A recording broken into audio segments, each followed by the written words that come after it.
आई रे बेमान दुनिया आई रे, आई रे, आई रे बेमान दुनिया आई रे, आई रे बेमान दुनिया आई रे, आई रे बेमान दुनिया आई रे, आई रे।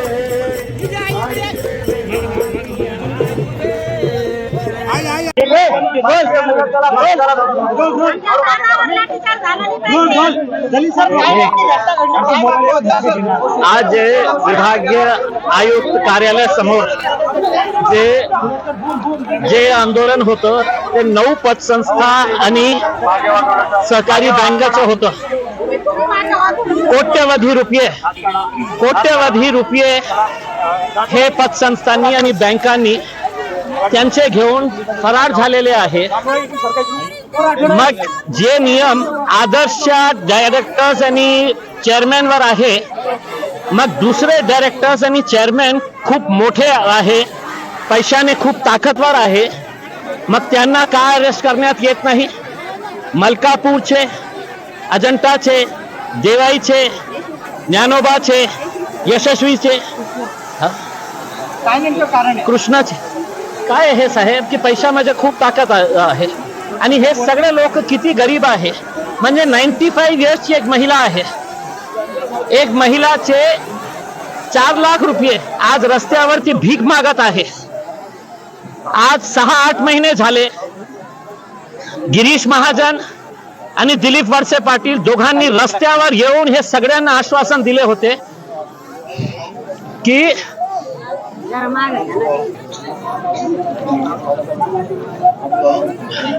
रस्त्यावर आश्वासन दिले होते की 1.5 महिन्यामध्ये आम्ही तुमचे पैसे परत करू. मग उल्लू बनवते का तुम्ही?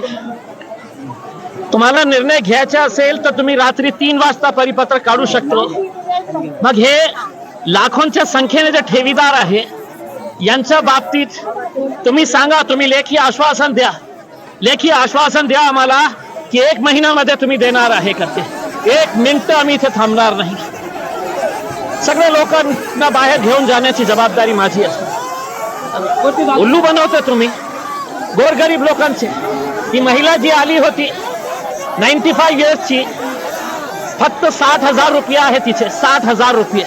तिची आई असेल, कुणाची आई असेल ते, किती पोलीसवाल्यांचे पैसे, आर्मीचे 80% जे लोक देशाच्या आपल्या संरक्षणासाठी गेले होते त्या लोकांना फसवले. कोण जबाबदार आहे त्याचा? आणि कोणी का बोलत नाही? आसू गॅस सोडण्याचं काय कारण होतं? मी सगळ्यांना सांगितलं होतं, माईक मध्ये सांगितलं होतं की आपण कुठल्याही प्रकारचा हल्लागुल्ला करायचा नाही आहे. डिव्हिजनल कमिशनर एसी ऑफिस मध्ये बसतात आणि हे लोक आपल्या हक्काचा कष्टाचा पैसा घेण्यासाठी रस्त्यावर उन्हे. मी त्यांच्याशी बोललो आणि त्यांना हे सांगितलं की साहेब, इतक्या मोठ्या संख्येने वयोवृद्ध लोक, महिला ज्याच्यामध्ये खूप मोठ्या संख्येने आहे, ते सकाळपासून बसलेले आहे. मग त्यांनी तुरंत जे अधिकारी आहे ते सगळ्यांना बोलले आणि बोलल्यानंतर त्यांनी मला कॉल करून सांगितलं की थोड्याच वेळात मधुकर आरदर साहेब आपल्या सर्वांच्या भेटीसाठी येणार आहे. तर मी माझे सहकारी आदरणीय मुख्यमंत्री साहेबांचे चिरंजीव श्रीकांत शिंदे साहेबांना धन्यवाद देतो.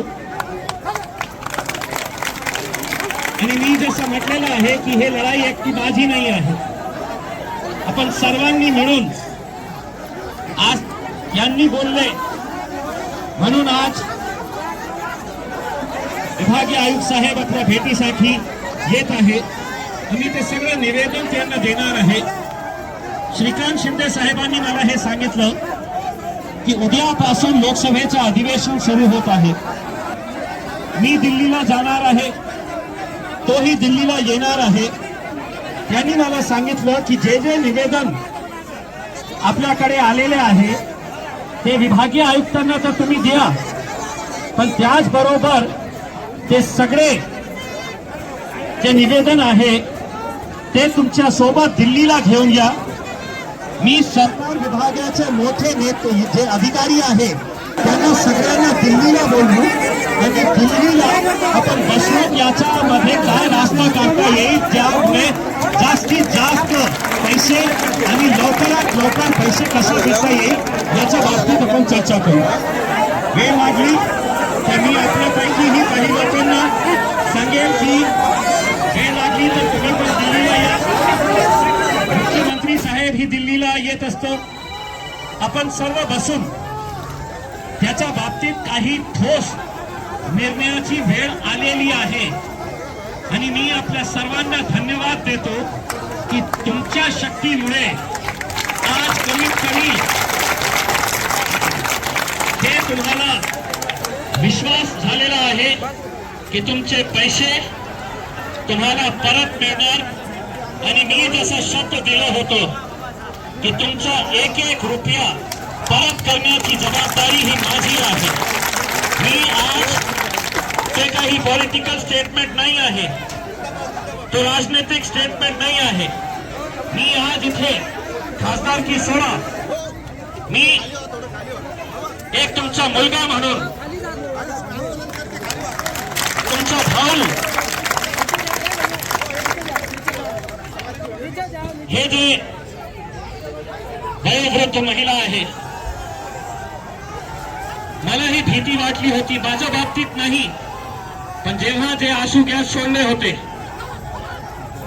मला चिंता हे होती इतके वयोवृद्ध लोक, पण परमेश्वराच्या कृपेने काही झालं नाही, उलट काहीतरी चांगला निघणार आहे. मी पोलीस डिपार्टमेंटला ठीक आहे, मला असं वाटतं की आसू गॅस सोडण्याचे काही कारण नाही होतं, काही कारण नाही होतं. कोणी बोलले, कोणी आदेश दिले मला माहित नाही आहे, पण अशा प्रकारे लोकांवर लाठीचार्ज करणे, आसू गॅस सोडणे हे कितपत योग्य आहे? पोलीस ही समाजासाठी आहे. मी कशासाठी लढतो? हे कोण आहे? हे सामान्य लोक आहे. आणि मी डीसीपी साहेब आपल्याला स्पष्टपणे सांगतो, मी त्यांच्या बरोबर असलं नसतं ये लोगों को खड़े भी रहने दिया जाता था. 1 रुपया इनका वापस नहीं आता था. आज अनेक असे पतसंस्था आहे.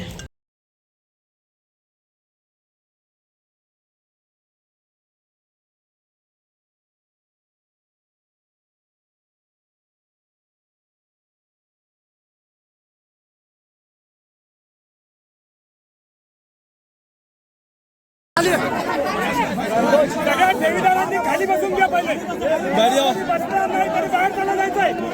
ज्याला बाहेर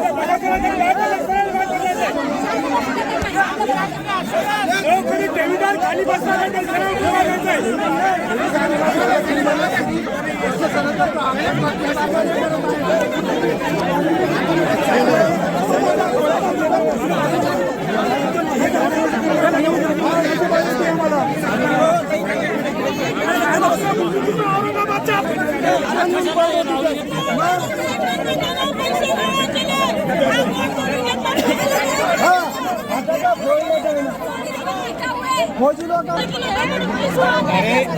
तुम नीचे बैठे थे ना, सही है क्या? नहीं मैं नीचे बैठा.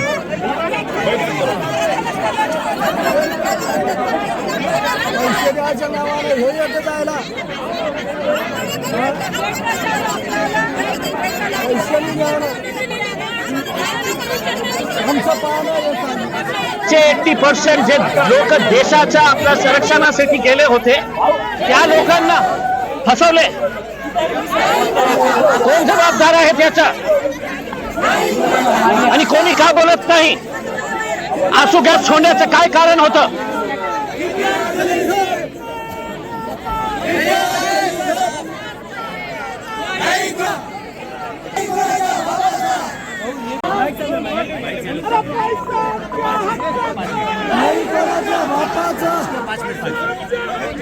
पुलिस को आगे करती है. पुलिस को आगे करती है। अरे खासदार इम्तियाज जलील साहब आप संघर्ष करो।